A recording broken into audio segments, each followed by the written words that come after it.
ஆரி needle எந்த needle use பண்ணலாக்கான்னு சொல்லி கமெண்ட்ல கேட்டிருந்தீங்க. ஆரி ஒரு பிகினர்ஸா இருக்கீங்கன்னா இந்த வீடியோ உங்களுக்கு யூஸ்ஃபுல்லா இருக்கும். நான் எடுத்திருக்கிற பிராண்ட் பாத்தீங்கன்னா துளி பிராண்ட். அதோட சைஸ் 13.0.55 mm, அடுத்து 14.0.55 mm இருக்கு. இது எதுக்காக யூஸ் பண்ணுவோம்னா zari thread, sugar bead, silk த்ரெட்டுக்கு தான் யூஸ் பண்ணுவோம். அடுத்து 24 இருக்குல்ல, அது வந்து பாத்தீங்க அப்படின்னா ஜந்தோசி ஒர்க்குக்கு யூஸ் பண்ணுவோம். நீங்க பிகினர்ஸா இருக்கீங்க அப்படின்னா 13 யூஸ் பண்ணுங்க. அப்பதான் உங்களுக்கு பழகுறதுக்கு ஈஸியா இருக்கும். நீங்க நல்லா பழகினதுக்கு அப்புறம் 24 போய்க்கலாம். இதுக்கு என்ன வித்தியாசம் அப்படின்னா 13 மே போர்ஷன் பாத்தீங்கன்னா திக்கா இருக்கும், 24 மே போர்ஷன் பாத்தீங்கன்னா கொஞ்சம் ஒல்லியா இருக்கும். ஸோ ப்ராக்டிஸ் பண்றதுக்கு 24 கஷ்டமா இருக்கும். ஸோ 13 யூஸ் பண்ணிக்கோங்க.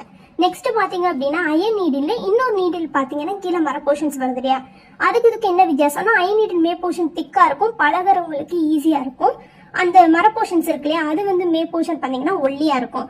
நீங்க அயன் நீடில் சுகர் பீட் நிறைய லோட் பண்ணி யூஸ் பண்ணிக்கலாம். பிகினர்ஸா இருக்கீங்கன்னா கண்டிப்பா அயன் நீடில் யூஸ் பண்ணுங்க. நான் யூஸ் பண்றது அயன் நீடிலும் இந்த 13 அதுதான் பெஸ்டா இருக்கும். இதே மாதிரி யூஸ்ஃபுல் வீடியோ வேணும் அப்படின்னா நம்ம பேஜை மறக்காம ஃபாலோ பண்ணுங்க. தேங்க்யூ so much ஃபார் வாட்சிங்.